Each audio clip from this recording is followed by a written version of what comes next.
Hello everyone, welcome করছি সবাইকে আমার নতুন আরেকটি ব্লগে। আজ বৃহস্পতিবার, দুপুর প্রায় 12টার মতন। আজকে একদম সকাল সকাল ঘুম থেকে উঠেই ঘরের যত কাজপত্র ছিল সব কিছু শেষ করে নিয়েছি। ঘর ঝাড়ু, মোছা, স্নান, পুজো একেবারেই সব শেষ। কারণ আজকে দিনটা ও অফিসে গেছে, তো যেহেতু বাড়িতে একা থাকবো আর ও যেদিন অফিসে যায়, তো সকালে আমাকে ব্রেকফাস্টটাও রেডি করে দিতে হয় খুব তাড়াতাড়ি। তো এদিকে দুপুরে রান্নাবান্না বসাতে আমি রান্নাঘরে চলে এসেছি। আজকে একটু অন্যরকম রান্নাবান্না করব, কারণ সবজি খেতে খুব বেশি ইচ্ছা করছে। আর এই গরমের মধ্যে না খুব হালকা পাতলা রান্নাই খুব ভালো লাগে, যেহেতু আগের দিন একটু রিচ খেয়েছি। তো আজকে আমার প্ল্যান ছিল মুগ ডাল করব, পেঁপে, ঝিঙা আর মূলো দিয়ে, সেটাই প্রিপারেশন করছি। এদিকে মুগ ডাল ধুয়ে সিদ্ধ বসিয়ে দিয়েছি। আমি না মুগ ডালটা ভাজি না, মানে জাস্ট এমনি সিদ্ধ বসিয়ে দিই, খেতে আমার বেশ ভালোই লাগে। আর এদিকে ঝিঙে, মূলো আর পেঁপে কেটে নিচ্ছি ডালের জন্য। সবগুলো সবজি কেটে জলে ভালো করে ধুয়ে তারপর ডালে একসাথেই সিদ্ধ করে নিব। আর শুধু বাকি যেটা থাকবে সেটা হচ্ছে ফোড়ন। আর প্রথমে খাবার ভাজাতে রাখবো কাঁকরোল ভাজি আর কুমড়ো ভাজি। অনেকদিন মনে হলো খাই না, গরমের সবজি আসার পর কাঁকরোল এবার এই সিজনে আমি প্রথমেই খাচ্ছি।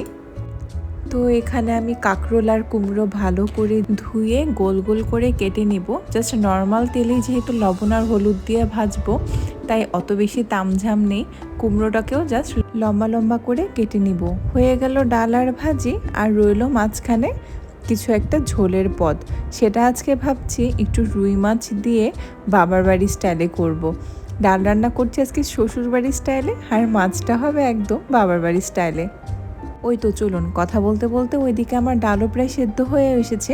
ভাজিগুলো মেখে নিচ্ছি, মেখে চট করে বসিয়ে দিই, কারণ এই ভাজিগুলো না ভাজতে বড্ড টাইম লাগে। এর আগে ডালটা আমি ফোড়ন দিয়ে দিব।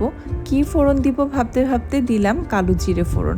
ব্যাস, কালো জিরে ফোড়ন। তবে বেশ বড় একটা দুর্ঘটনা ঘটেছে, যখন আমি সব কিছু চেঞ্জ করি তখন মশলার ডাব্বাটা আমি এমনি ধরে চলে এসেছিলাম। আর যে 7টা ডিভিশন থাকে সেগুলো সব মশলা মিশে একাকার হয়ে গেছে। তো এখানে আমার কালো জিরের সাথে অল্প একটু মরিও চলে এসছে।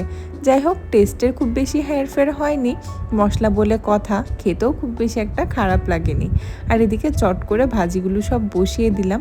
একটু ঢাকা দিয়ে দিয়ে ভাজবো, যেন খুব তাড়াতাড়ি নরম হয়ে যায়। মাঝে মাঝে সবজি অর্ডার করলে এই সবজি এরকম দশা পড়ে, মানে বেগুনের অবস্থা এরকম হয়। আর মানে কি বলবো, বলার মতো কোনো ভাষা নেই। কারণ যখন সবজিটা এসেছিল বাড়িতে, মানে বেগুনটা যখন এসেছিল, তখনই আমি দেখতে পেলাম যে বাইরে থেকে ফুটো ফুটো। হ্যাঁ, তো আমার তখনই মনে হলো যে ওরা অ্যাকচুয়ালি ব্যাপারটা ইন্টেনশনালি করেছে। এটা না, ওরা চাইলে এটা ফ্রেশ বেগুন দিতে পারতো। ব্যাপারটা এরকম না যে বাইরে থেকে দেখা যাচ্ছে না। এই যে আমি যদি দেখাই, পুরো বাইরে থেকে ফোটাটা দেখা যাচ্ছে, মানে ওরা চাইলেই পারতো এই বেগুনটা না দিতে। তো যাই হোক, এই যে যেমন বাইরের দিক থেকে একদম খারাপ, তো মানে ব্লিঙ্কিট থেকে তো আমরা ভরসা করে অর্ডারই করি এই জন্য যে ভালো সবজি বা ভালো জিনিস ওরা প্রোভাইড। তো সেই বড় দুঃখের কথা তো আপনারা শুনেই নিলেন যে ব্লিঙ্কিট থেকে মাঝে মাঝে এরকম করে। আর এদিকে আমার ভাজাগুলো সব কিছু নামিয়ে নিয়েছি, আর এখানে আমি মাছের যে সবজিটা সেটাও বসিয়ে দিয়েছি। মাছের জন্য আমি ঝিঙে, বেগুন আর মূলো কেটে নিয়েছি একদম লম্বা লম্বা করে। এই মাছের ঝোলের রেসিপিটা আমি আপনাদের সাথে পরের বারে শেয়ার করছি, আজকে খুব শর্টকাটে শেষ করছি। এদিকে আমার মাছের ঝোলও রেডি, জাস্ট লাস্টের দিকে একটু ধনে পাতা দিব। আর খেতে কেমন হয়েছে সেটা আমি আপনাদের পরের এই ভিডিওতে জানাবো। তো এদিকে দুপুরের খাবারও বেড়ে নিচ্ছি। আর এই ভিডিও আর শ্যুটের খাতিরে কত কিছু যে করতে হয় সেটা না হয় নাই বললাম। তো চলুন, খাবার দাবার বেড়ে এবার শান্তি মতো ঘরে বসে টিভি দেখতে দেখতে খেয়ে নিই। আর আজকে আমার এই ব্লগটা আপনাদের কেমন লাগলো আমাকে অবশ্যই জানাবেন। ভালো লাগলে একটা লাইক করবেন, একটা কমেন্ট, আর ফলো তো অবশ্যই করবেন। তো সেই জন্য সবাই ভালো থাকবেন, সুস্থ থাকবেন, এবং দেখা হবে আমার পরের ব্লগে। টাটা।